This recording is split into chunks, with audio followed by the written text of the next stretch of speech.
a good segue into our next subject, the supernovas. Yes, the supernovas. Hmm. See, when it comes to the supernovas, I really am kind of curious where we're going with all of them. Because, well, let me ask you this. What did you think about the supernovas when they were first introduced? See, um, I really didn't think much of a Rouge. He looked a little, bland, and his power seemed even more so to me. Um, I'm curious to see what he ends up doing later on in the series, how he and Luffy meet, if ever possible, and what ultimately becomes of it. I have very little opinion of him because I see very little of him, and even when I was first introduced, I wasn't really impressed. I put me for a loop, but the problem is he was the very first member of the Long Arm tribe we get introduced to. So naturally, most people would be a little thrown off by that. It's like, does this man have three joints in his arm?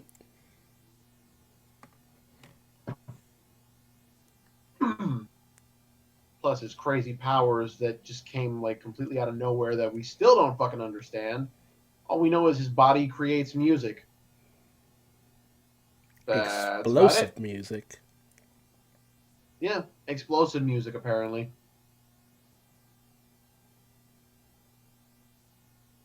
Um, so yeah, that's Rouge Apu. It was actually pretty interesting. She seemed to be like a real in the know kind of girl. She did also like to seem like she kept a low key profile. I didn't even know a lot of these members I didn't even know have crews because they're just, for all intents and purposes, never really focused on or showcased to the point where it's just like, do you guys actually have a crew, or do you just have a bunch of nameless nobodies following you? But let's see. Uh, that was one of my biggest problems with Bonnie. She had like a nameless nobody crew. Did love how much she could eat though. That was actually pretty hot. Really? That was hot for you? Yeah, some big wife energy, bro. Oh, I hope you're good at cooking at least. We could both be good at cooking. We could both learn together. I Oh, actually really do need to learn how to cook. oh, my sweet summer child. If Bonnie strikes you as the kind of woman who will help you in the kitchen, I think you might be mistaken on that one.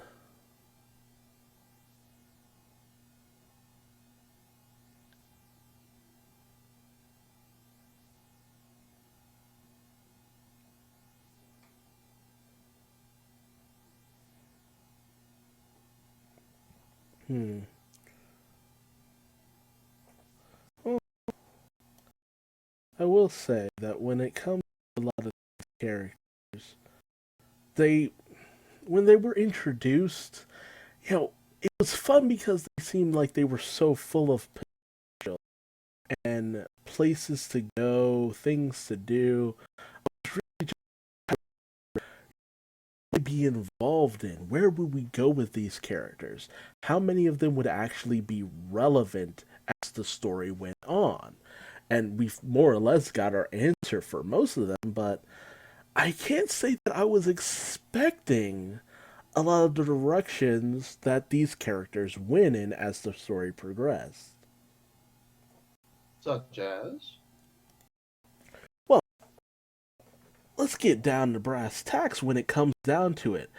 I never saw myself as someone who would actually enjoy the character of Capone Beige.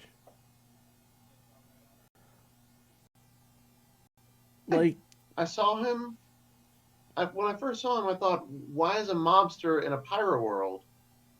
And what? He's a castle, but like everybody shrinks. That seems kind of odd, arbitrary, bizarre,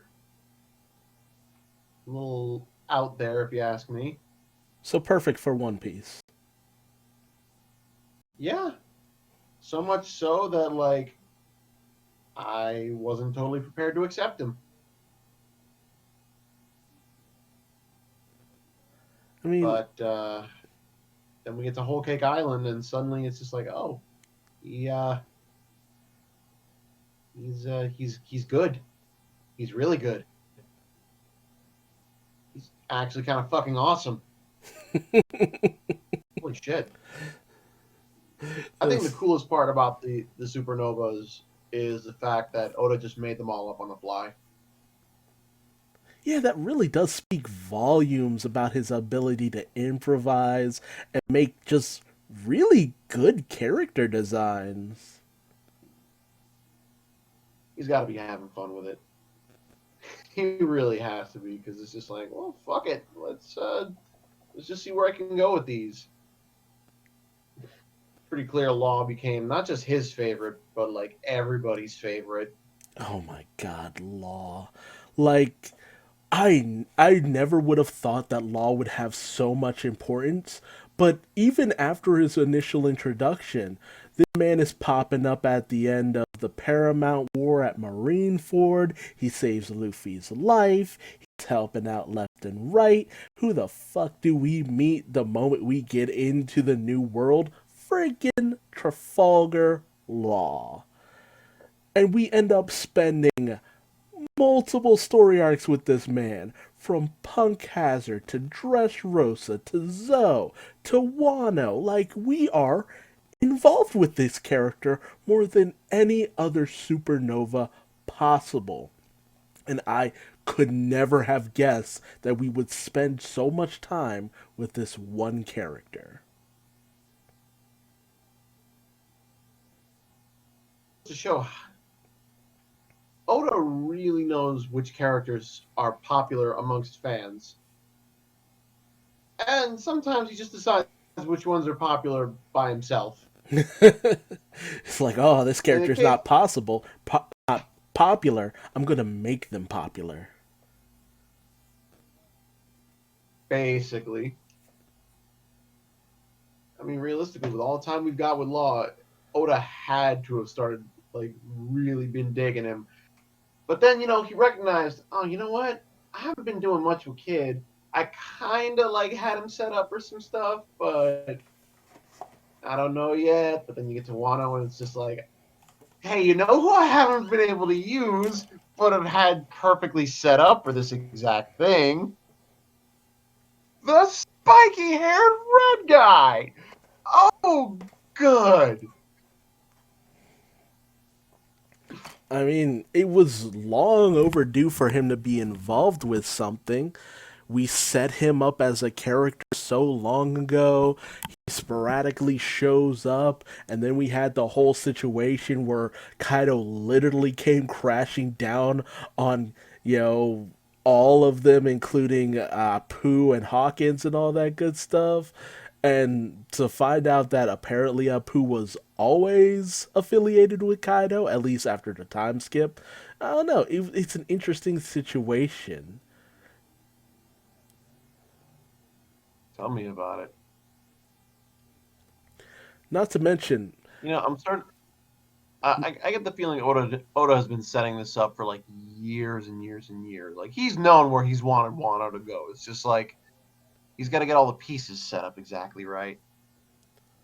and that really is a big selling point because when you talk about pieces being set up, whole cake. Well, let me back up at least a little bit. You get Law in Punk Hazard. You get Law in Dressrosa. We're dealing with one. Right. Then you get over to Zoe, and then the whole situation in Whole Cake. We're dealing with Capone Beige. Sporadic appearances by supernovas here and there. But the moment we get to Wano, we're dealing with Law, we're dealing with Kid, we're dealing with Killer, we're dealing with Hawkins, we're dealing with Apu. It's just like the bulk of them have all shown up and had some kind of moment to just be like, this is what I'm about. We're going to fight it out a little bit. You're going to see a little bit of my character, know where I am in the world. Bada bing, bada boom. See you at the end of the story arc. Hope you make it. Yeah, right. Damn, it really is. Just see you at the end. Hope you make it. Yeah. Not to mention, back to Whole Cake, like, to find out Arouge was able to go toe to toe with one of the Sweet Commanders, like, come on, man. That really just bumped Arouge up in my eyes, at least just a little bit. Especially considering the pain in the ass that it was to take on Cracker and Kata Curry. Like, not an easy fight, man. That I will admit, it's not an easy fight, and props to Rouge. It's just we haven't seen it, and like it's real easy to forget that he did that unless you got someone to remind you, hey, by the way, this was a thing he did. What Like props, but we really got to see more of him. That's kind of like my thing, like char- characters got to have screen time sometimes, because otherwise, you forget that they exist. Because we have very very limited memory peripheral kind of limited memory peripheral. I don't know where I'm going with this. Point is, he's been off my radar for a really long time, so I have forgotten about a lot of his feats. which is really something that Oda does a lot. He'll put a character on the back burner, we'll pop in with them, see what they're up to, and then boop, back in the closet until we actually want you to be a plot point. If we ever do want you to be a plot Basically, point. And with basically, and with everything that's been going on, it really does beg the question, what role is Arouge gonna play?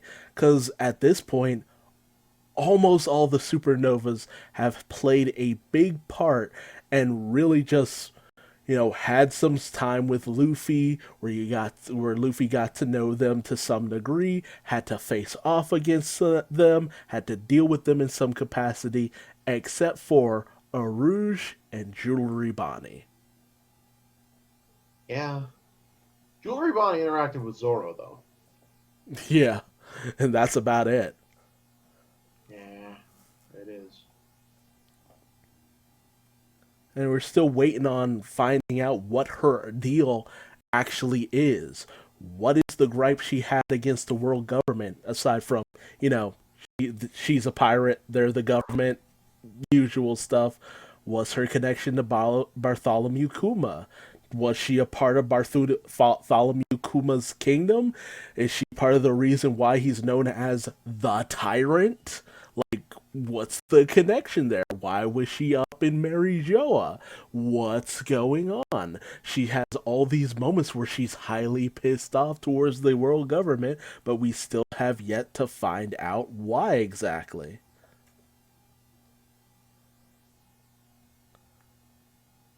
I'm sure sooner or later we'll get our answer.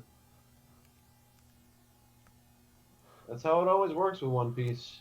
You got to focus on what's relevant right at this moment, and then after the storm settles, so to speak, and the arc finishes and everyone licks their wounds, collects their bounties, and moves on. That's the intermission where we get to know what's going on in the rest of the world. Get some updates from everybody else. Wano has been so large of an act that they had to, well, excuse me, so large of an arc that they had to break it up into 5 acts, or possibly 4, 3. This is still technically Act 3, right? I think so. Yeah, yeah. Anyway, yeah, Wano's been broken up into 3 acts, and right now we're at the climax. So I can expect that after all is said and done on Onigashima, which, let's be real, is going to take at least several months, if not most of this year, we're going to get some really massive lore drops by the end.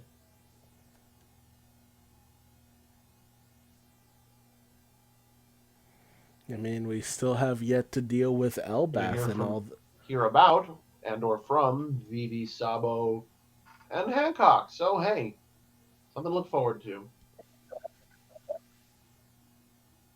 Very I true. really want, I really want Shanks' territory to be in Elbath. Yes, that would It be would, so legit. it would be the just the ultimate full circle kind of thing. Just before, like, the war for everything pops off, they make a quick trip to Elbath. They ally themselves with Shanks, and shit goes down against the world government. I could see that happening. I'd be into it. Yeah, yeah. I'm still just very curious. What role will Jewelry Bonnie and Arouge have to play within the future? Will they be friends? Will they be foes? Will they be allies? Will they be enemies? At what point will we learn the truth about this and more? Find out next time on the next exciting episode of Dragon Balls. I mean One Piece. My friend. Sorry, No, it's that all one. good. That one's an old habit. '90s kids understand. Hmm. Old.